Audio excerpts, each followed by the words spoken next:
Pinoy. Maayong buntag Pinoy. Maayong buntag Pinoy. Hello Cebu, maayong buntag Pinoy. Adlaw karon nga Biyernes, adlaw sa tuwang balaang bata Senyor Santo Niño, Nobyembre 3, 2023. Sama sa nanda na mga hatod kaninyo kini mga balita nga naipos sa CCTN, Channel 47 News Department, headed by News Manager Kapitan Dennis Tabar. Abo ipakita kaninyo kini mga front pages sa mga pamantalaan lokal ug nasyonal, ug mukutlo kami pipila ka mga balita sa mga pamantalaan. Mag-iskutis-gut kami sa mga butang nga may labot ang lungsod. Among basahon ng mga text messages kay parakat ng atong tulubanon. Ang weather report musunod karong taon-taon. Ako si Manny de los Santos Labakalog sa Masarandan, kabanato atong partner Batag Buntag, Konsihal Malu Juano Inukandu Tabar. Kons may buntag. May buntag sa viewers sa Hello Cebu, maayong buntag Pinoy. Samtang nagpaabot ta sa atong weather update ato sang ipadangat kining atong front pages sa mga pamantalaang lokal ug nasyonal atong sugdan sa Sunstar Daily. Sa Sunstar Daily, Cebu City's target list grows, cemetery beautification. Sa Super Balita sa Sunstar, upat gipatay. Sa The Freeman, still on track BRT's partial operation. Sa Banat News, sa The Freeman, nagpaangkas na pagan patay silingan ngayong gipasakay gipusil sa uyuan. Sa Philippine Daily Inquirer, BIR says taxing influencers might take some time. Sa Philippine Star, West Philippine Sea on Marcos agenda with visiting Japan PM. Sa Manila Bulletin, Marcos Kishida tackle West Philippine Sea in bilateral talks. Ug sa Tempo, Rangers make history, capture first World Series title with win over D-backs. Mao katong front pages sa mga pamantalaang lokal ug nasyonal sa among pagbalik. Amoy padangat kaninyo mga balita nga nahipos sa itong kaubanan sa CCTN News Department. Please stand by. Hello Cebu. Hello Cebu.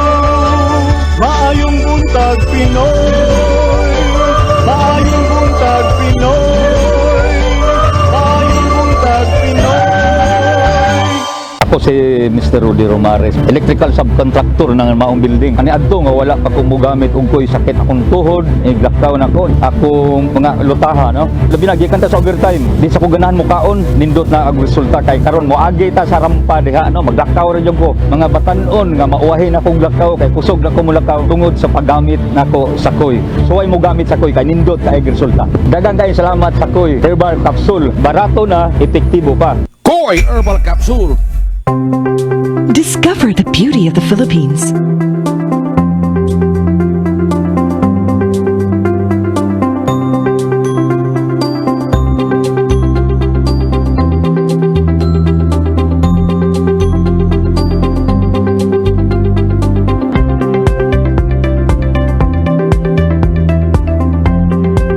With Philippine Airlines, the country's flag carrier.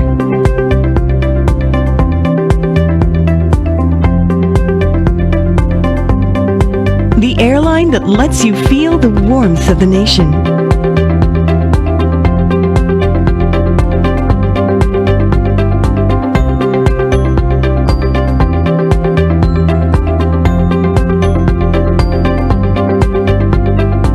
Mabuhay!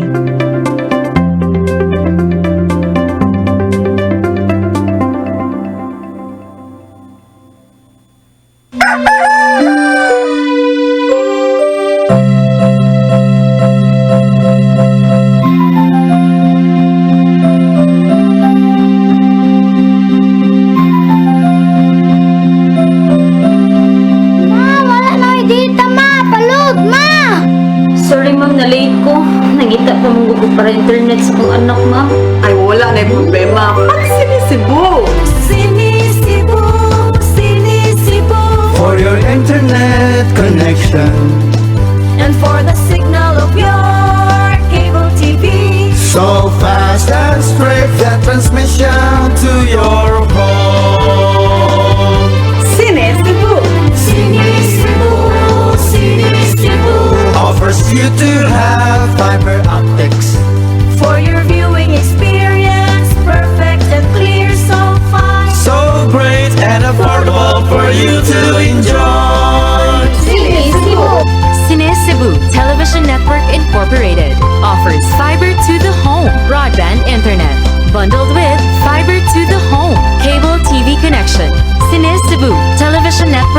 Incorporated, with its operation in Metro Cebu and the whole province of Cebu soon. and affordable for you to enjoy. Cine Cebu. Hello Cebu, hello Cebu, maayong buntag Pinoy, maayong buntag Pinoy, maayong buntag Pinoy. Balik sa Hello Cebu, Maayong Buntag Pinoy, ug karon sa ato mga balita.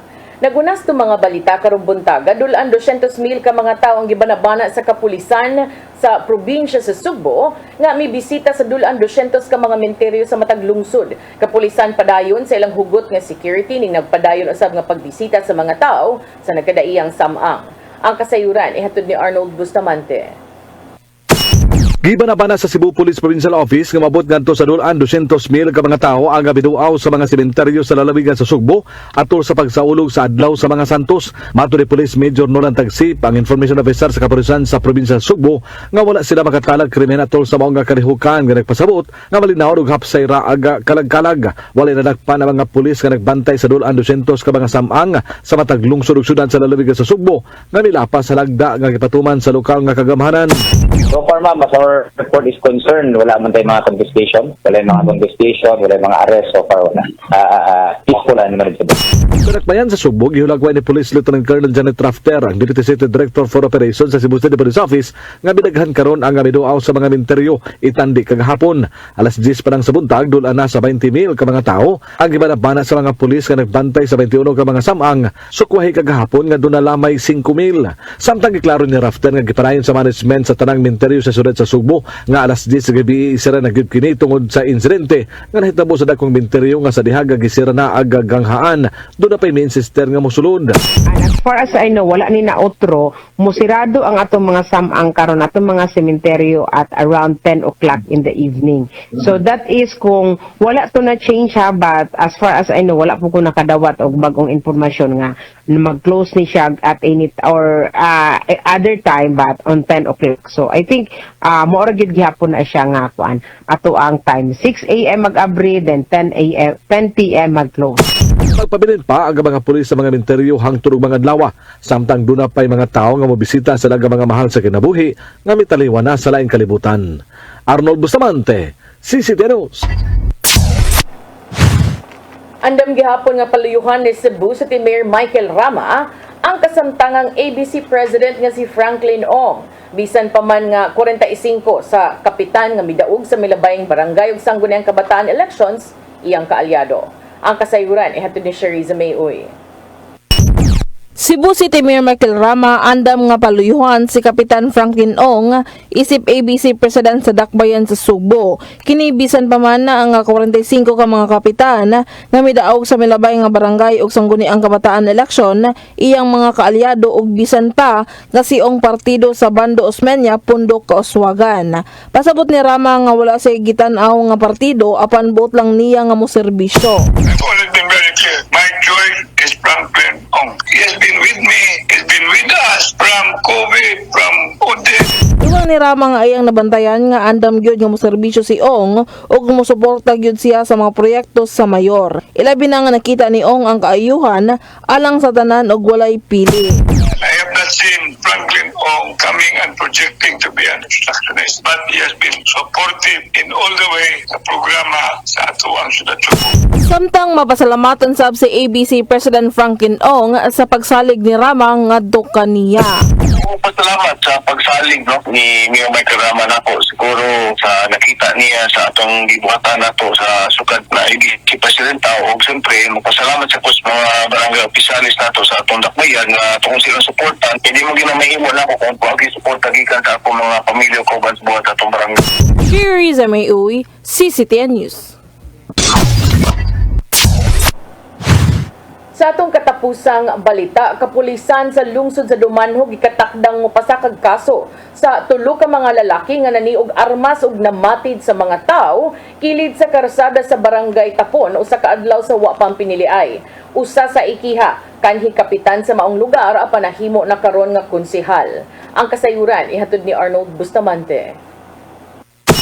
Gandam na sa Buntag Police Station aga mga dokumento aron mopasakag kaso sa tulo ka mga lalaki nga naklaro sa video nga gi-upload sa social media nga naniunog armas ug wala pa matagbaw namatid pa sa usa ka tawo nga naa sa kilid sa karsada sa barangay Tapon sa lungsod sa Manhog. Mato ni Police Major Nolan Tagsip ang information officer sa Cebu Police Provincial Office nga sa upat nga naklaro sa video tulo lang niini ang nailhana din ang usami daog pagkakonsyal atol sa barangay sa Koreang Kabataan eleksyon ug kanhi usab kini nga opisyal sa barangay. Dugan ni Tagsip nga aga mga biktima may kuha silang ilang kaugalingon nga abogado sanglit sila na mismo aga mosang atog reklamo batok sa tulo ka mga suspitsado. Out of the 4 suspects, sir, we were able to identify the 3.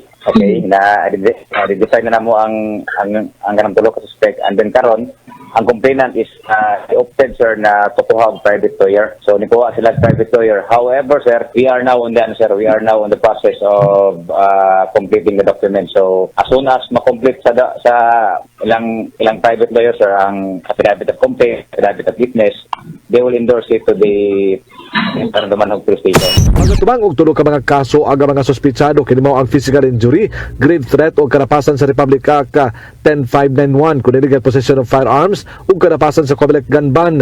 May pasabot si Tagsip nga bisan wala nila makuha ang armas apan ilang gihapon nga i-appeal ang illegal possession of firearms sanglit makita man sa video nga nag-viral sa social media. Physical injury yung kaning sana, sir, sa RA 10591. RA 10591 in relation to the gun ban. Although, sir, wala na to ma-recover ang kanang baril, but possibility nga include ang 10591, sir. Samtang giduso na ngadto sa Comelec kung nga mamahiwo ba nga mapasakan og kasong administratiba ang usa sa mga suspitsado human gawas nga mananaog isip konsehal sa barangay Tapon sa lungsod sa Manhog. Arnold Bustamante, CCTV.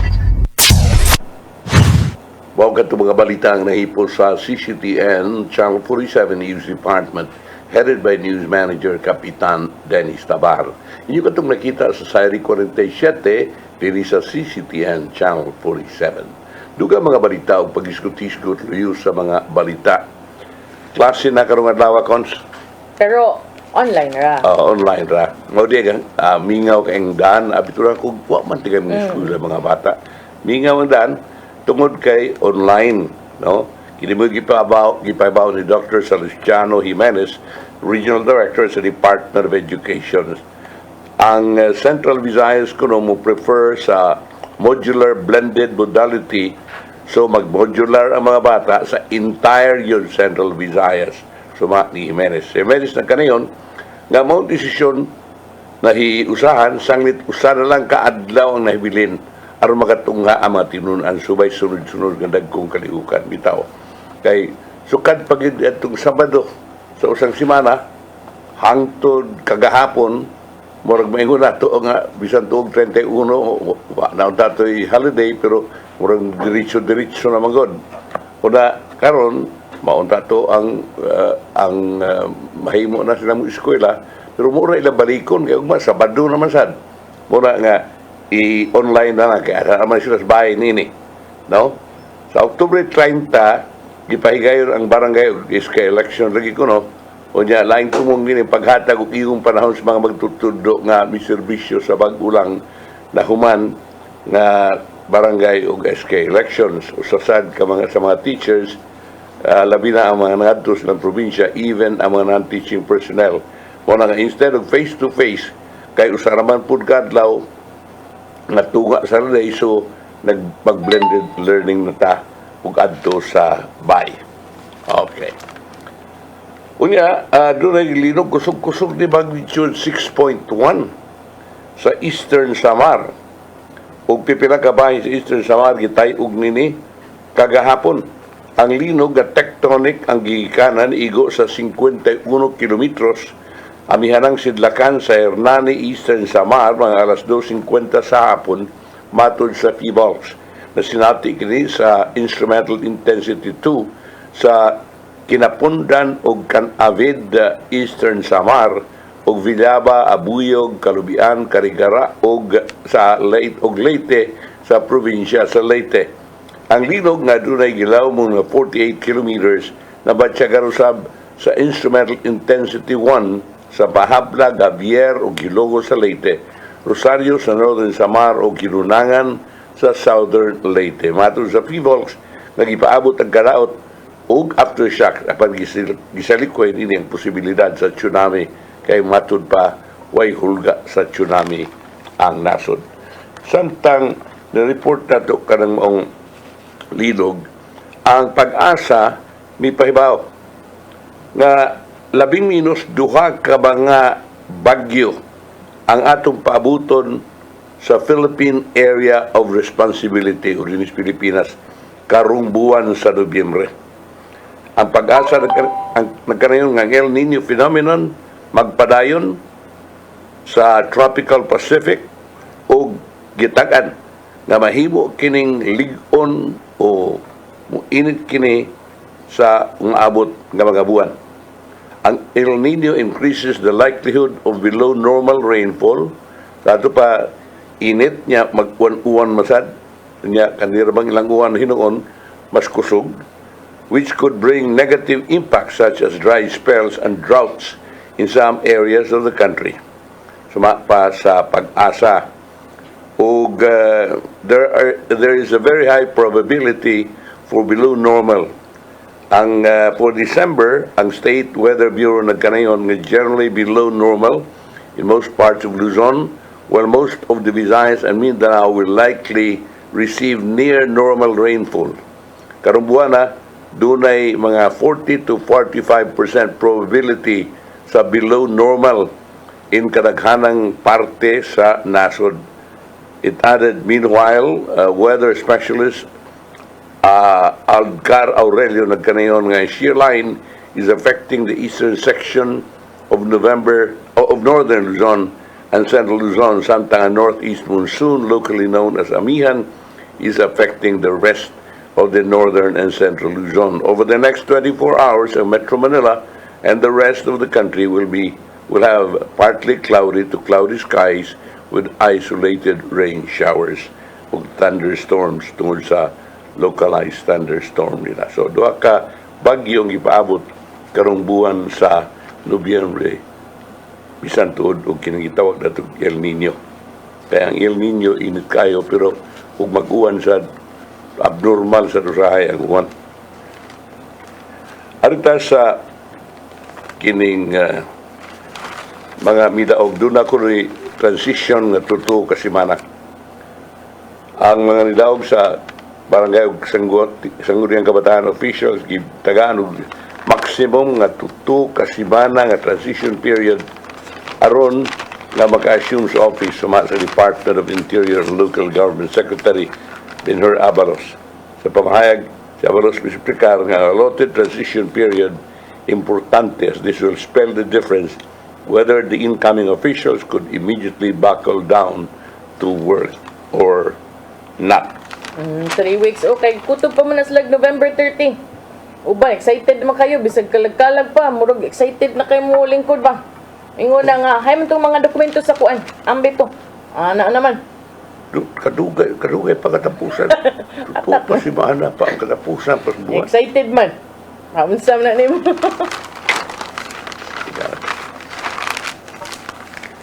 Ang CPA, o Cebu Port Authority, naka-record ng 325,298 ka mga pasahero nga mianhi o bibiya sa Sugbo gikan sa Oktubre 27 ngadto sa Nobyembre 1. Kining mga figura sa Public Relations Officer. Yan na gina sila. Giniguan ng Public Relations Officer Merinol Lage Bolasa. Kailan ka ni Kon? No.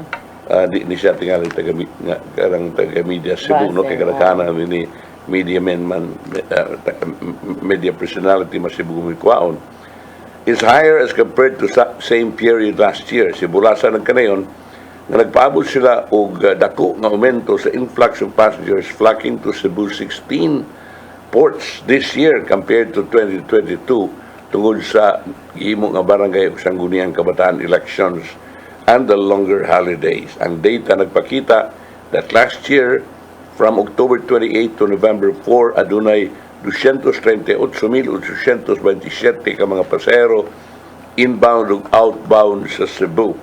For this year, October 29 has the highest number of passengers, 71,603, 28,484 na arrivals, og 43,119 na departures. Simula sa nagkanayon nga bisan pa sa pagsuod sa mga pasahero sa Subo, there are no reported untoward incidents. Sa Yuniana, ang Cebu Port Authority may activate sa Oplan Biyahing Ayos sugod sa Oktubre 27 hangtod sa Nobyembre 5. Ang tanang puerto sa Subo will be on heightened alert status over the 10-day period to ensure the safety and security sa tanang mga pasahero.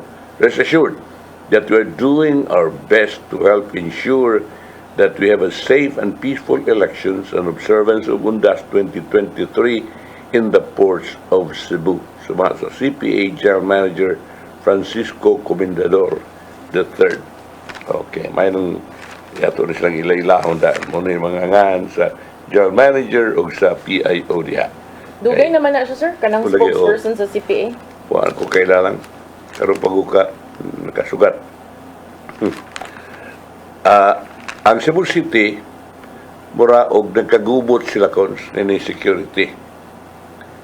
Kay kining security ra ba, ang tag-iyan ni security, suod makainin na itong former administration. Itong administration. Labelia administration. Oo. Kay kinis Marjorie Ann Son, nang anak ni Bensan, na maog yun ang amahan, maog yun nag-iyan ining GDS security. O gunya, ang maong security, dugay-dugay na nagbantay di sa City Hall o sa uban nga mga government properties sa Siyudad Subo o nakalawat sila og termination sa ilang serbisyo.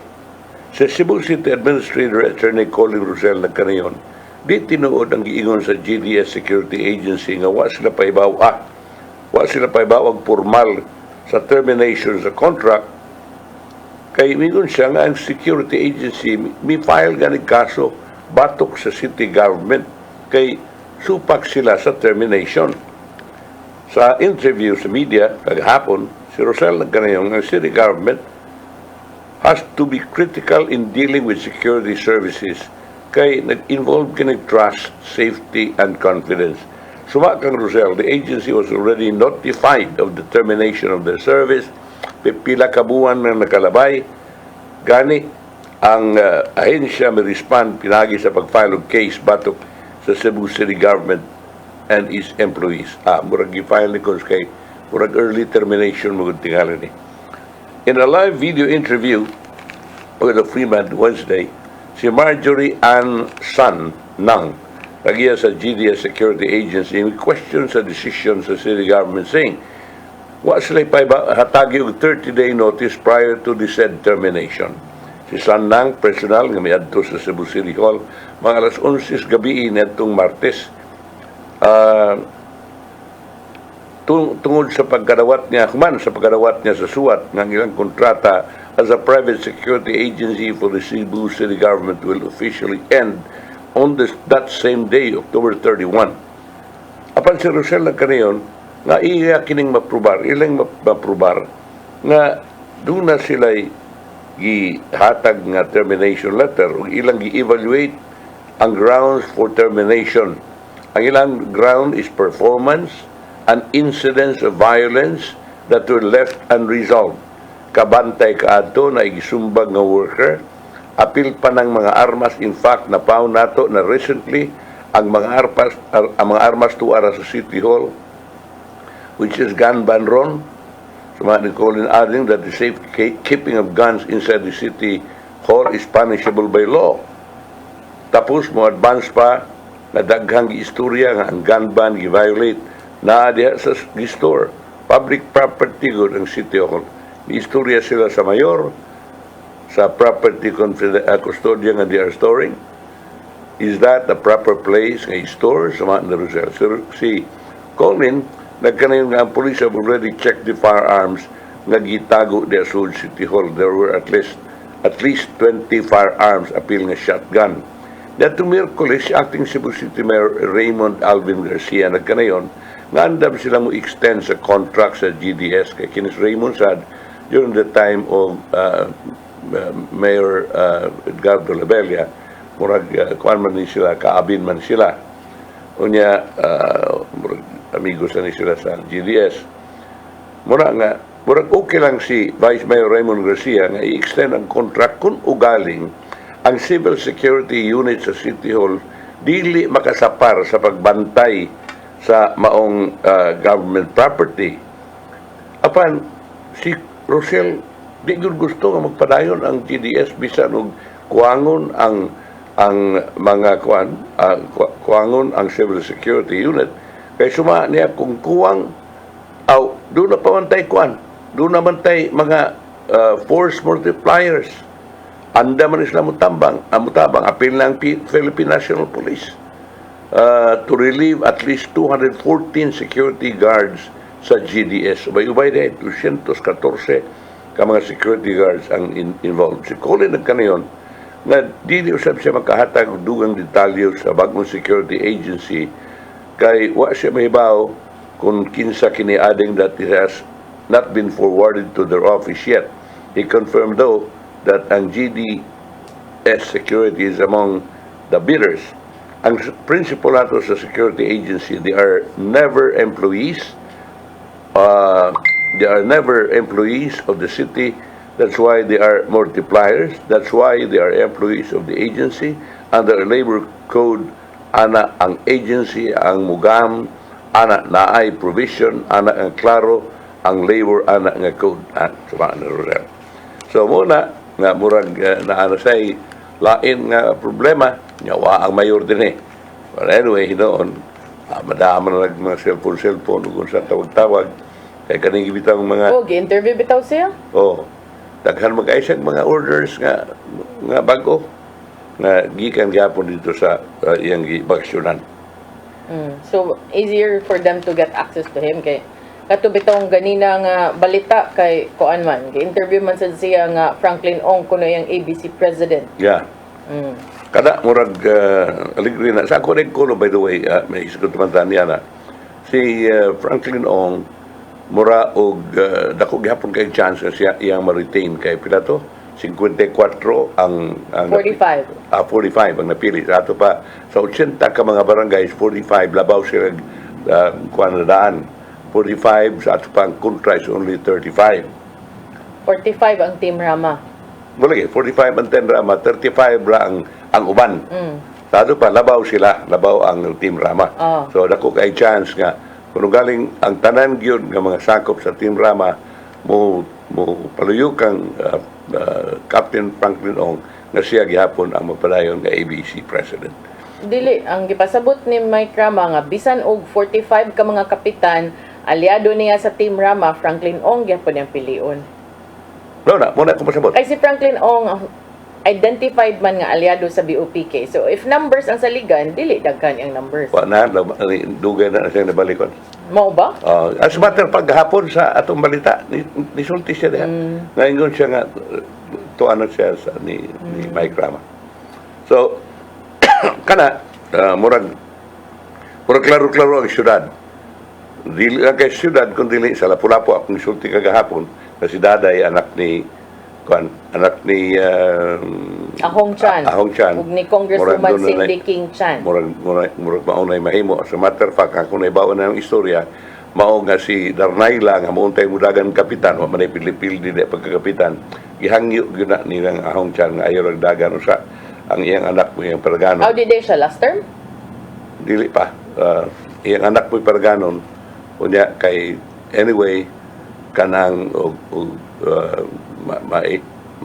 ABC president siya niya mudagan na niya siya og higher position mo gyapon siya murag i-groom siya for a higher position.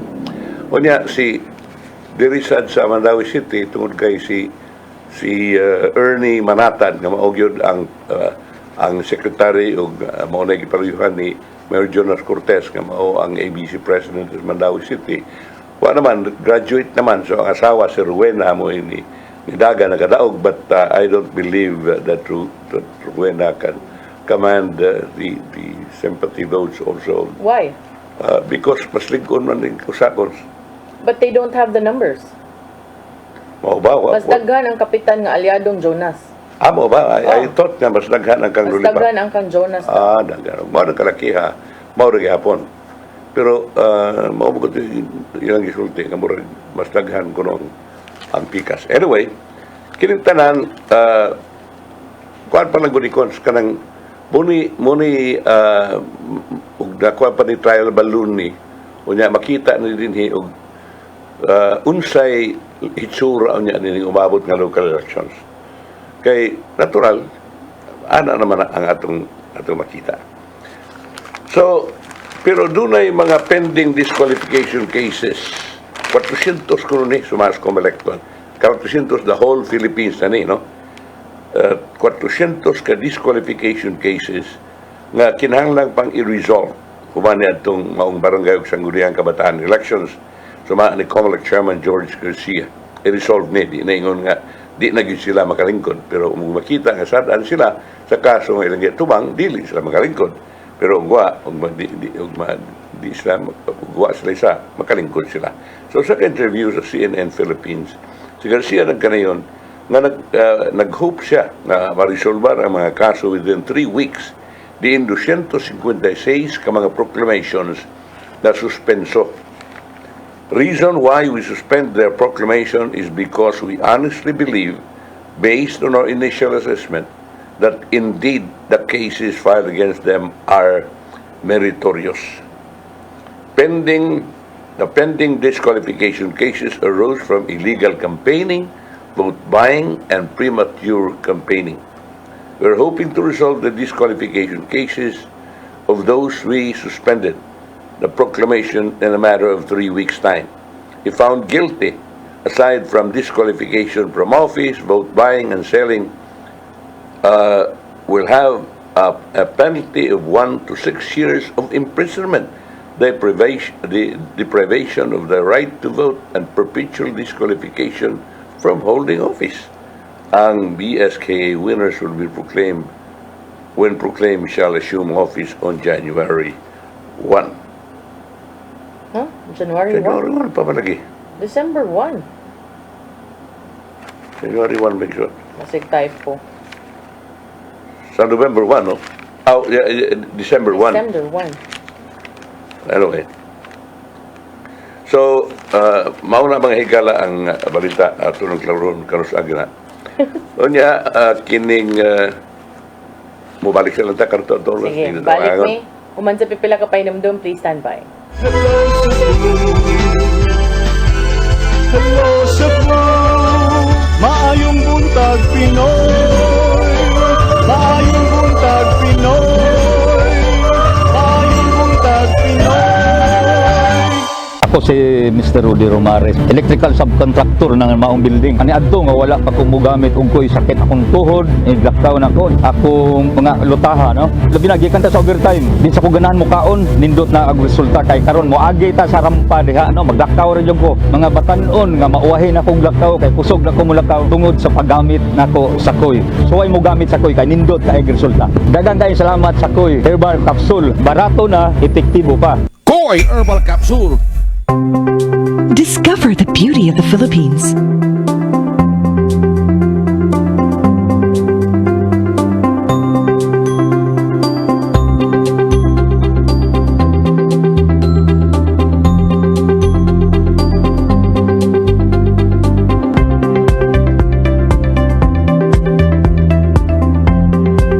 With Philippine Airlines, the country's flag carrier.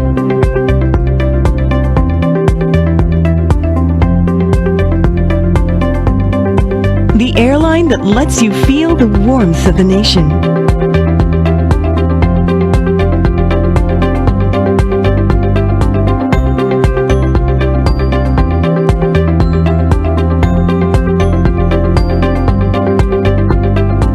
Mabuhay!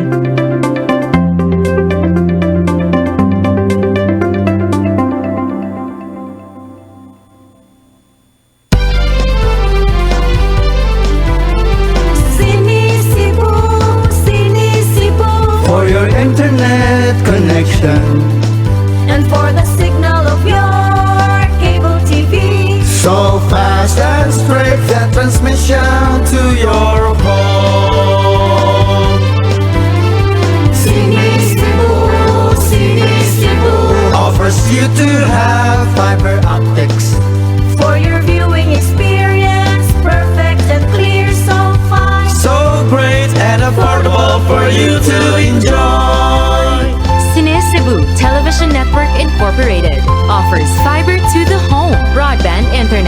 bundled with fiber to the home, cable TV connection.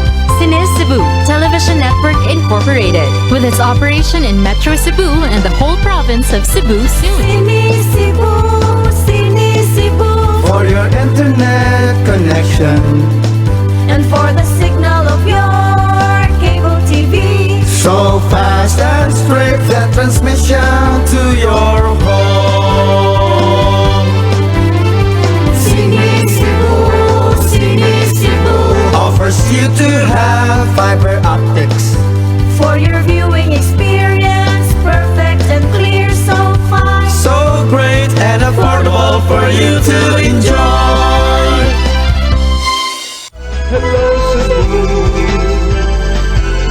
hello Cebu, maayong buntag Pinoy, maayong buntag Pinoy, maayong buntag Pinoy. Maraming salamat sa buong Buntag Pinoy o doon na set aside ko no, wa pa giniha ka ng mura o resolution pa ni. In time for the celebration of National Children's Month karong Nobyembre, ang national government gikatakda nga mugastog laing 15.8 billion pesos alang sa school and daycare feeding programs. Money alang sa poverty-stricken families are being driven to deprivation by soaring food prices. Sumani Makati City Representative Luis Campos Jr., Vice Chairperson sa House Committee on Appropriations. We are counting on feeding programs to help alleviate child hunger, to improve the nutrition of learners from food in insecure households, and prevent pupils at risk from dropping out of school. Sumani Campos na kanayon, ng low-income families are getting distressed by the lack of food on the table and children are being the brunt of this scarcity. Campus ng kaniyang allocation for the school-based feeding program of the Department of Education yumento ngadto sa 11.7 billion in 2024 national budget. Ang sum for the SBSFP is on top of the 4.1 billion for the supplementary feeding program of the Department of Social Welfare and Development sa ni campus. Well, muna imong giingon ko nga atong gamon ang atong mga bata, atong mga tao, atong gamon pagayo kay aron maabot og taas-taas ang kinabuhi, no? Aron ma-productive sila kay kining mga tao nga kining dili maayo og mga nutrisyon, dili tungod kay pobre lagi nga wa tayo klarong kaon. They will grow up to be an unproductive citizen of this country. Muna nga, motong iskutan kagahapon ni Consul Malungan, kinahanglan, atos ng tambal, tagatod mga vitamins, kung sa panaguban. For their growth. Oo, mo na kinahanglan. Aron ato silang mapadako, nga himsog, nga mga citizens of this country, unya makauna-unag tarong kung sa maayong buhaton alang sa itong nasod o sa ilang kaugalingon. Una nga, that's a welcome development. Unya, ang Department of Transportation kung DOTR cons, na kayo nga ilang i-award ang second package nining 16.21 billion peso nga Cebu Bus Rapid Transit Project by next year. Aron ko nga makabot ko ang deadline for full operation sa first quarter of 2027. Transportation Secretary Hemi Bautista sa interview sa mga reporters ng kanayon nga ang detailed engineering design alang sa Cebu BRT project second phase was under development. So under development pa. The segment covers two routes which are Provincial Capital to Cebu IT Park and Cebu South Bus Terminal to South Road Properties. Earlier, ang department ng kanayon musugod sa bidding process for the contract this year. Papanimubid, no? Ila pa rin sugdan ang bidding process. Ang Cebu BRT is a bus service with dedicated routes or priority lanes nga muagi sa 13.8 kilometer corridor from South Road Properties agi sa Mambaling up to the IT Park. IT Park malagay wa magikabot ni Talamba. Sabi na ko, ila itong gibalik Basin itong ko, original design. package, unsa na, di ba? Package 2. Ah. A public transportation system which is designed to have 17 bus stations, 2 terminals, and 1 depot has a 160 passenger capacity once fully operational. And groundbreaking ceremony for the first package was held in February 27. The first phase includes 4 bus stations located at Cebu Bus Terminal, Cebu Normal University and around Pontius Main Circle, and Cebu Provincial Capital. Ang second, the contract was awarded to Hunan Road and Bridge Construction, was like a Chinese contractor in November of 2022. Si Bautista nagkanayon, ang construction alang sa first phase, nagpadayon. Ang contractor has not reported any major problem. He noted hoping that deadlines will be met. Ang project is scheduled for partial operations by 4th quarter this year and full operation by 1st quarter of 2027. Suma ni Bautista. So, I hope nga katong ingon ni Mayor Mike Rama nga iyang gibalik ang original design, nga ibalik yun ang original design. Okay, mo man tayo giaprubahan yun sa World Bank o sa usapa ka bangko sa ato ang loan. Unya, murag na laugaw naman lang to. Ang naitabo na ito, na laugaw to tungod lagi kay apil-apil sila si Kwan. Pilapil sila si DOTR Secretary Tugadi niya pinagiusap sa tambag ni Presidential Assistant Mike Dino ug moto nga nausab ang design. Karon sumapa ni Mike Rama iya kuno ibalik ang original design kay si Engineer Paul Villarete may insister magyud nga katong original design mautoy para gyud sa mga pobre kay ang nag-eskwela sa University of San Carlos Technological University gikan Bulacau kun ugaling dili ibalik ang original design ug karon kining bag-o nilang revised nilang design mo ipatuman katuto magsakay kon gikan Bulacau whereas katong original Richard to gikan Bulacau ngadto sa Talamban. So itong nalipay ko pangingon Mayor Mike Rama nga he is on top of everything.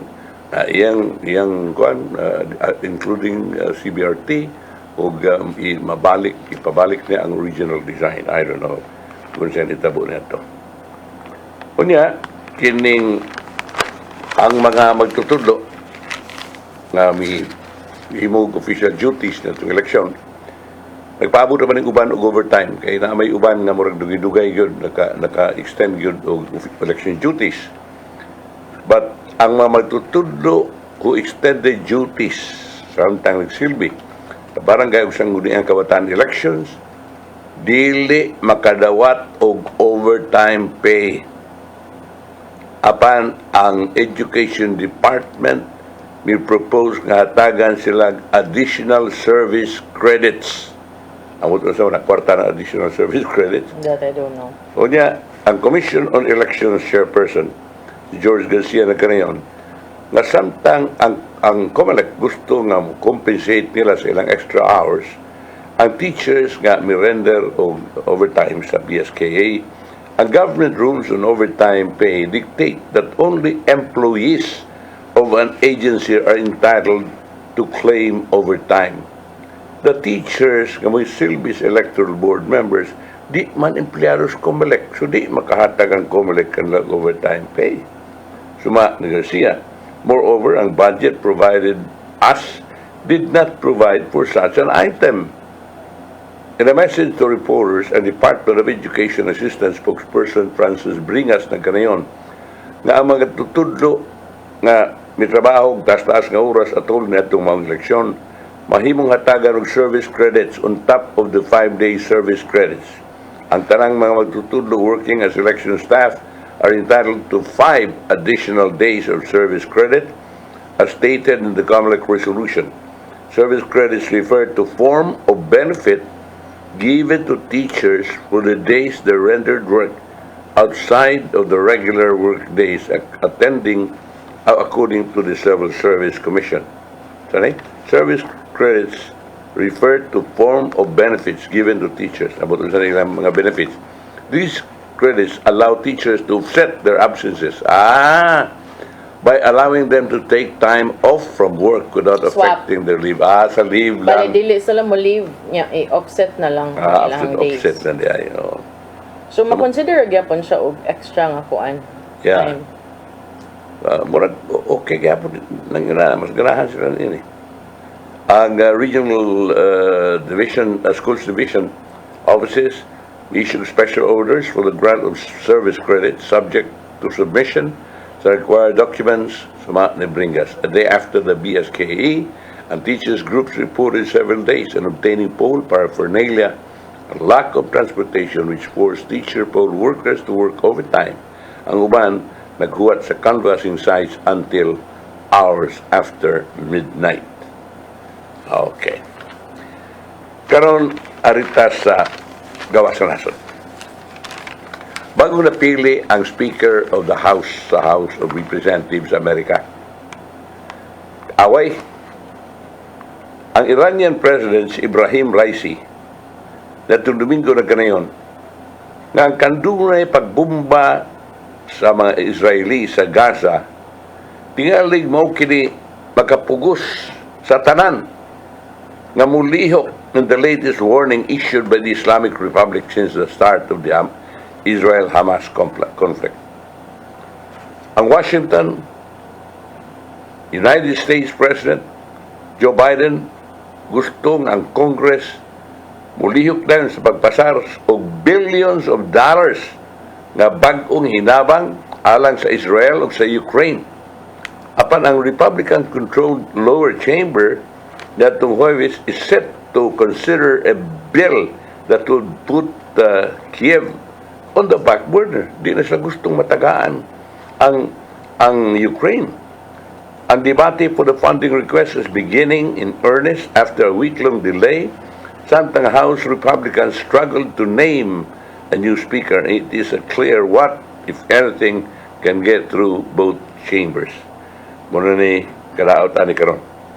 In the House of Representatives, where Republicans hold only a slim majority, a few hardline conservatives have demanded an immediate end to Ukraine funding. Di na lang gustong panangkon. The chamber is only just emerging from an unprecedented 3-week paralysis. Tungod lagi na itong away lagi sa mahimong speaker. Our situation is drastically different in the Democratic-controlled Senate, where most Republicans have voiced support for boosting aid to Ukraine. Nato sa Senado, kaning atong gisutang karong away, diyan is ubos balay-baranan kung Kongreso dito. Samtang dito sa Senado, ang mga Republicans uyon kayong ipadayon ang pagkinabang dito sa Ukraine.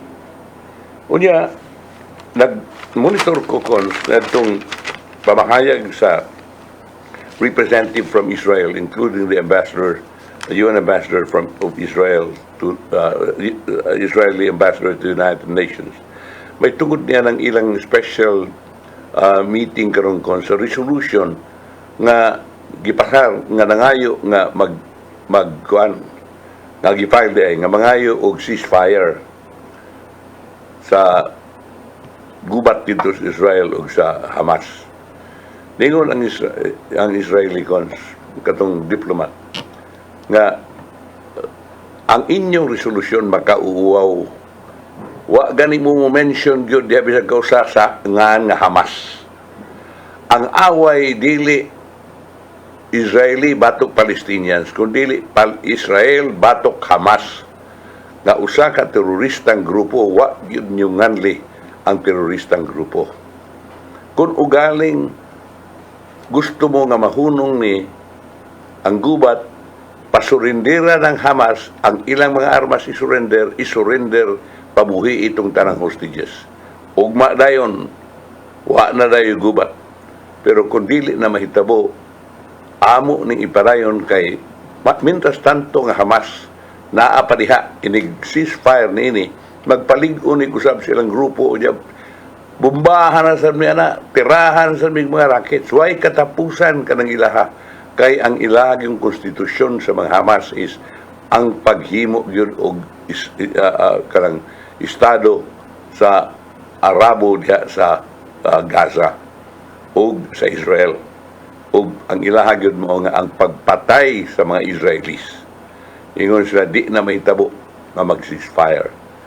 Iyang giinsulto kon ang mga tao, ang mga Arab nations nga may butar nining maong nga ceasefire para ceasefire agreement.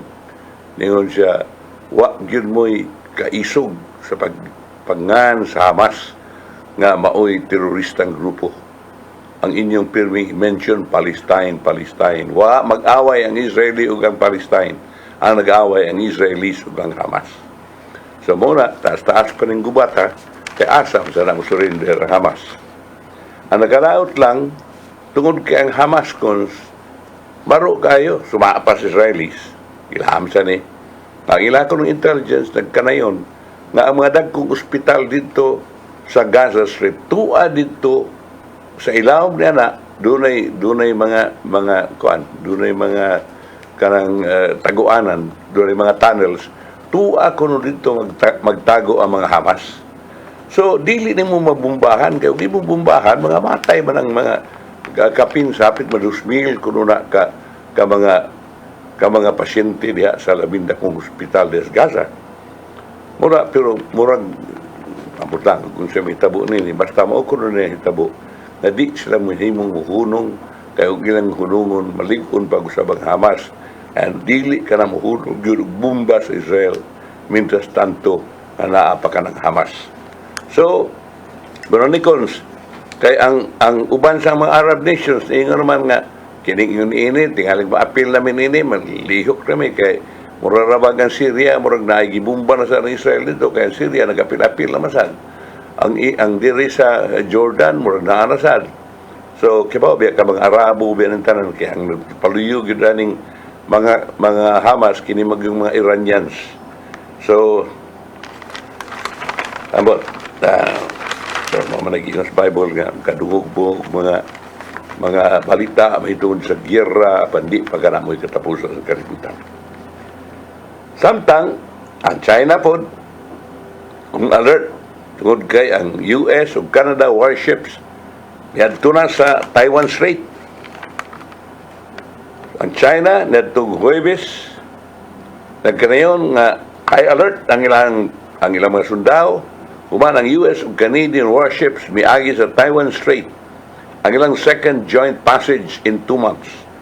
Ang USS Rafael Peralta, an Arleigh Burke-class destroyer, o Royal Canadian Navy Halifax-class frigate SMC's Ottawa, conducted a routine transit through the strait niadtong Miyerkules sa US Navy, and troops in the theater remain on constant high alert and will resolutely protect national sovereignty and security, as well as regional peace and stability.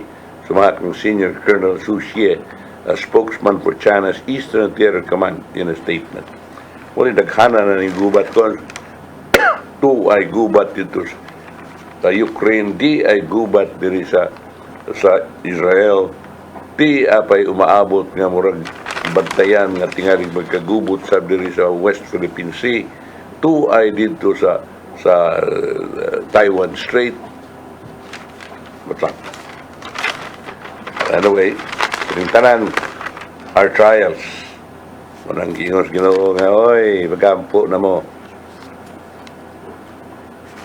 Ani apay arita sa mga police reports kung daghan magkainistanan ato lang ng appeal. Kining dupat ka mga tao ang ipamusil patay sa Sugbo, tulo sa Cebu City samtang usas Karkar. Duha ang pagpamusil sa Cebu City ni tabos barangay Mambaling. Nabalita ba din ganyan ako, no? Sa usa ka adlaw, unang gipamusil sa Cebu City ni tabos alas 6:35 sa gabi sa Martes, October 31 sa Unit 3 Opera, Barangay Kalunasan, Dakbayan, Sugbo. Ang biktima giilang nga siyang silingan na si Jacob Calo Ibrada, hingkod nagpuyo sa mga lugar. Sigun sa mga saksi, kataon-taon na nga nagpaabot ang suspitsado nga giilang nga si Juni Manzanales, taga Barangay Apo, lungsod sa Argao, Habagatang, Sugbo. Ang tibok kitabo gikan sa paghuwat sa biktima, sa suspect sa biktima ngadto sa pagpamusil, nakuha sa closed circuit television, inungdan nga nailhan si Manzanales. Nasuta nga nag-inom pang suspitsado sa wa pa niabot si Brada.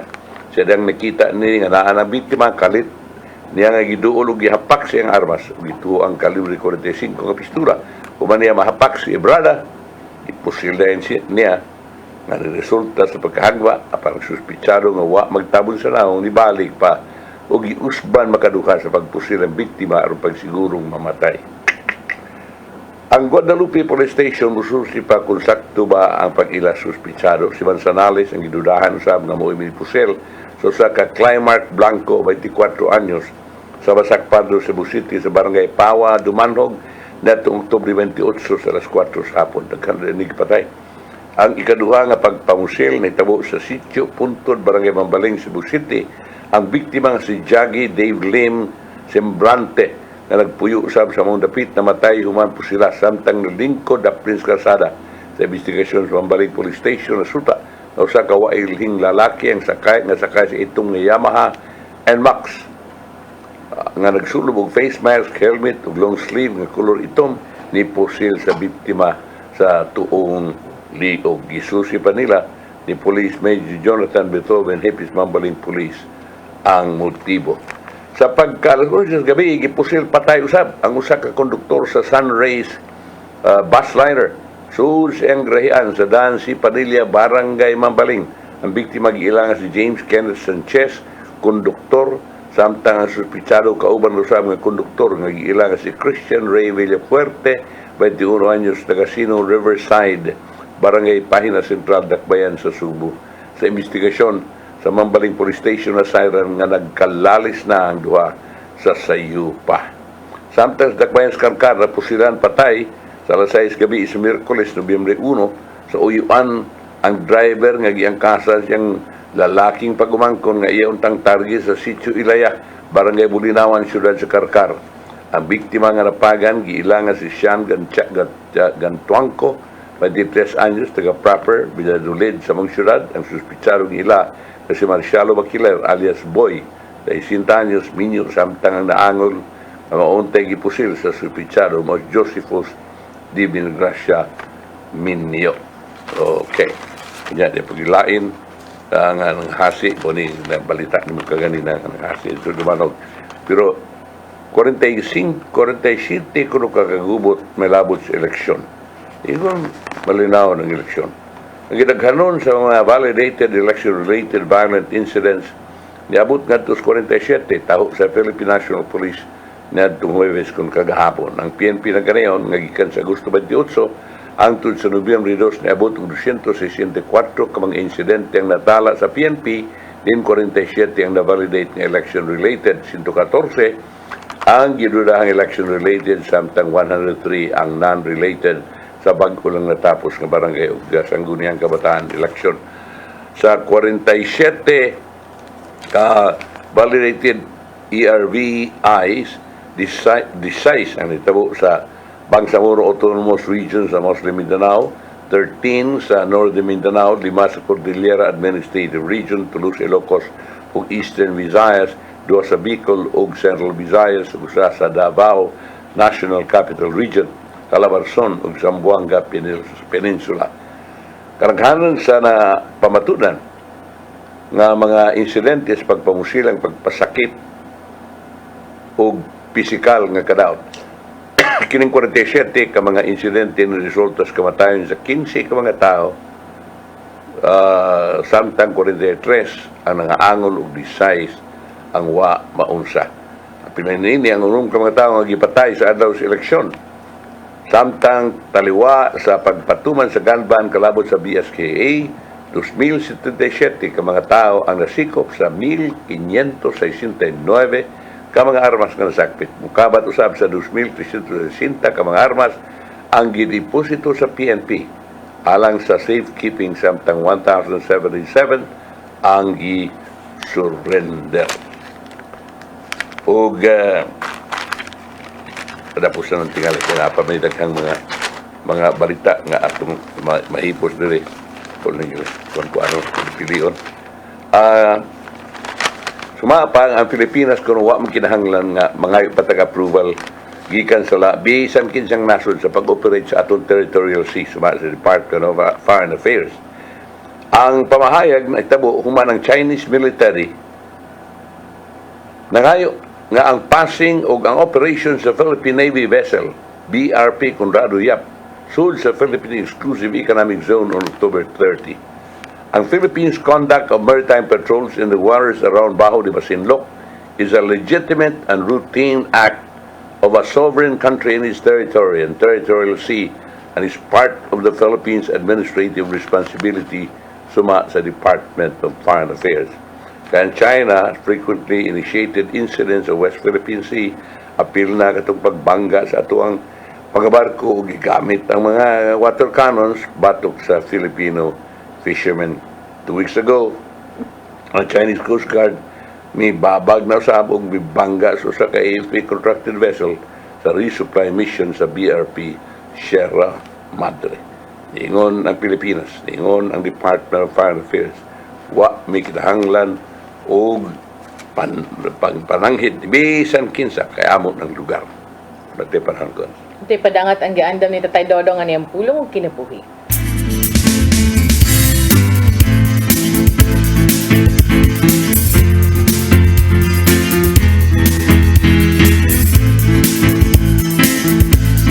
Ang pulong mo, ang diwag sa galang ko. Unsay may imong bation sa matag higayon nga ikaw mag-ampo ug musampit sa Ginoo nga imong amahan. Sa mga ingon ni higayon, bation mo nga ikaw luwas ubos sa pagatiman sa langitong amahan. Ug daw sa makita mo siya nga nagpahiyom kanimo, bukas ang iyang mga bukton ug andam nga mugakos kanimo. Ingon ni ang gugma sa atong langitong amahan nga tuwa sa langit, the Father's love. Dili masukod, dili matugkad. Gani, kini ang gihulagay dinha sa sumbingay sa anak nga nawala. Nilakaw kini og giwaldas ang katigayunan. Apan siyang pagbalik, gidawat siya siyang amahan. Sa Lucas 15:22-24 nag-ingon, apan ang amahan mitawag siyang sulugon ug mingon, dali dadangari ang labing manindot nga bisti ug isulob kaniya. Sulubi usab ug singsing ang iyang tudlo ug sapatusi siya. Ug kuha ang linaming nating baka ug ihawa. Kay nagkumbira kita. Kay kini nga akong anak namatay apan karon nabuhi. Nawala siya apan karon hipalgan na. Ang gugma samahan puno sa pasaylo siyang anak nga mahinulsulod. Ang labing dindot kasinatian nga mabot sa tao mo ang pagdawat sa kamaturan nga siya anak dayon sa langitong amahan. Busa dili kita magpanuko sa pagduol kaniya aron mangayo og tabang kay siya dili mo pakyas niya itong misalik kaniya. Mao kini ang pulong maghatag ka na itong giya sa itong kinabuhi. Magampo kita. Langitong amahan, pagkanindot tagamtamon sa kabaturan nga kami imong binanggang mga anak. Salamat kayo sa imong gugma kanamo. Gugma nga way sukod ug way kinutuban. Nga unta among masuklian kining mong gugma pinagi sa among pagtuman sa imong mga sugo dinhi sa hinimo-nimong kalibutan. Amen. Ngalan samahan sa Anak, Diyos Espiritu Santo. Amen.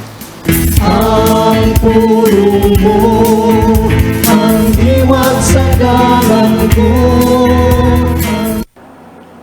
Pulong kinabuhi ni Tatay Dodong Limchua may nagtapos sa itong tulumanon. Dagang salamat sa COI ug sa Philippine Airlines. Thank you very much, Archbishop Jose Palma. Nanaydayan ng Tatay Dodong Limchua. Thank you, Sir Dennis Tabar. Salamat. At mga kaubanan sa TOC, Sir Robert, Miss Inday, Sir Anton, Sir Richard, Miss Joanne sa newsroom, Sir Michael, Sir Adel, Sir Raymond, Sir Bruce, ug dito sa studio, si Ferdy. Ako si Malu Inokando Tabar. Ako sa Manny de los Santos Rabacal. Hello Cebu, may Buntag Pinoy. Angtod sa Lunes pohon. God bless. Bye.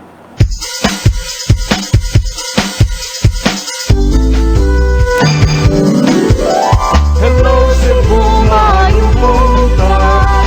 Kaksunta ang kahayag nga nagsugid sa maruod, nadagan sa usa ka pagtuo